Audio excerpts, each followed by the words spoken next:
This one incident has to be the one thing that affected my life more than any other incident. This has to be the main reason that I have been married 6 times and have remained friendless most of my life. I attribute this to my not having any trust or confidence whatsoever in my fellow man.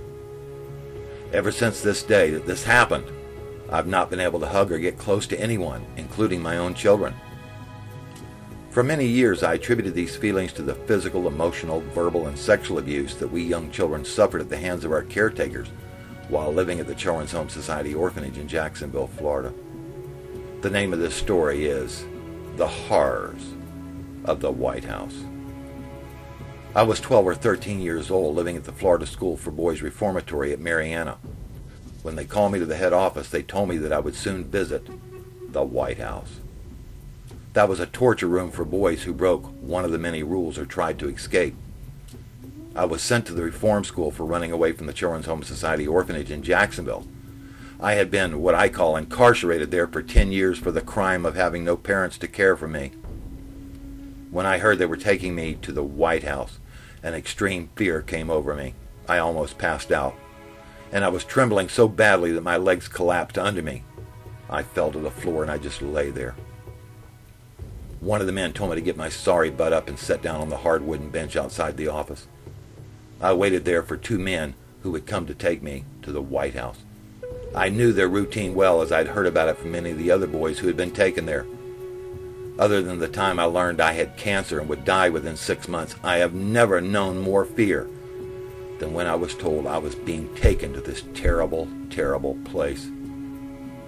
After a wait of about 30 minutes, these 2 men came to get me. They grabbed me by the arms and they lifted me off the bench. There were several other boys in the office with me, so I tried to act as though I was not scared, but they knew. They knew well. The 2 men walked me across the grass circle which divided the offices from the White House. We stopped at another office, and a man with one arm walked out. He took the place of one of the men holding me. We continued walking around the mess hall. As we rounded the building, I could see it right in front of me. There it was, the White House. My mind was going crazy with fear.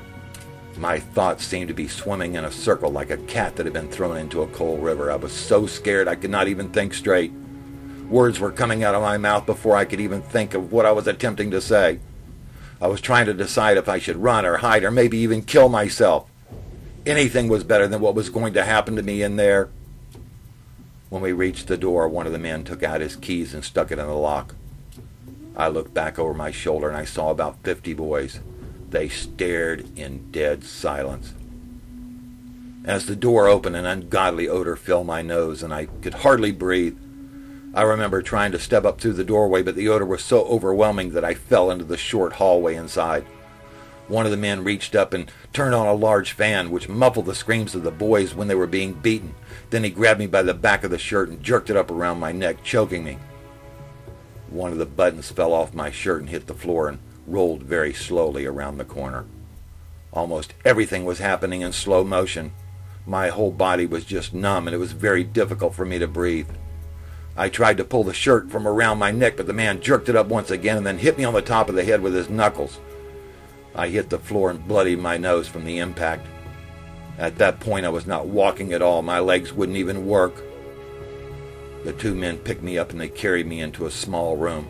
It had nothing in it except a small army bunk bed and a pillow.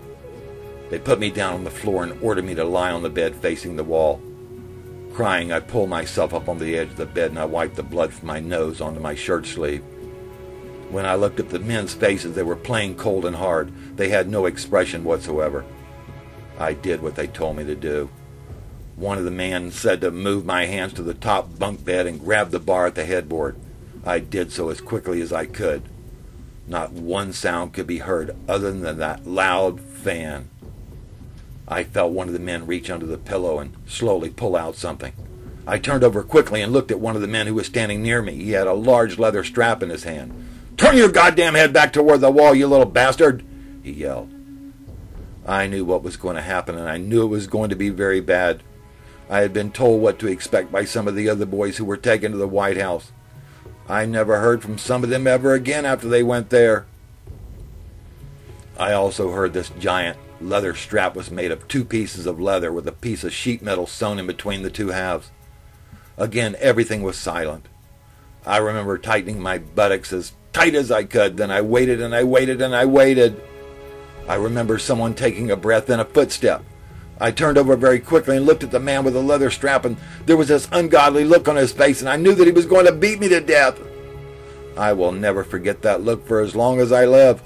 I tried to jump off the bed, but I was knocked backwards when the leather strap hit me on the side of the face. Blood went everywhere. There was blood squirting on the bed, on the walls, everywhere. Oh God, oh God, oh God. I knew I was about to die, and there was no one who could save me. Oh God, oh gosh. The men grabbed me and they held me to the floor. I was yelling to God to save me, begging for someone, anyone to help me. There was blood all over everything. It was everywhere. Please forgive me, please forgive me, please forgive me. I repeated at the top of my voice, please forgive me, dear God, please help me. But it didn't do any good. God didn't hear me that day. Maybe he was smart enough to never enter the White House even to save a child. After about 5 minutes of begging, pleading, and crying, they told me to get back on the bed and grab the top rail again. They warned me that if I tried to get off the bed, the whole thing would repeat from the beginning. I slowly pulled myself up off the floor and I got back onto the bed again. I grabbed the top rail and I waited. Everything became quiet except for the 2 men breathing really hard. Once again, I tightened my buttocks and I waited. Then all of a sudden it happened. I thought my head would explode. The thing came down on me over and over, and I screamed and I yelled as much as I could, but it didn't do no good. He kept beating me over and over. However, I didn't let go of that bed rail. Oh God! Oh God! Oh God! Oh God! Yeah. Then there was nothing. The next thing I remember, I was sitting on another wooden bench in the one-armed man's office. I remember wiping the slobber and blood from my mouth. My body felt like it was on fire. I stood and found that I could hardly stand. God, that hurt bad. I will never forget that for the day until the day I die. One of the men in the office yelled at me to sit down. I told him that I had to go to the bathroom really bad. He pointed to the doorway and said it was the bathroom, and he told me to make it quick. I'm going to tell somebody about this here stuff when I get out of here one day, I told the man. Saying things like that around here is a good way to wake up dead tomorrow morning, sonny boy, stated the man as he squinted his eyes, gritted his teeth, and pointed his finger at me. I slowly walked into the bathroom and I closed the door.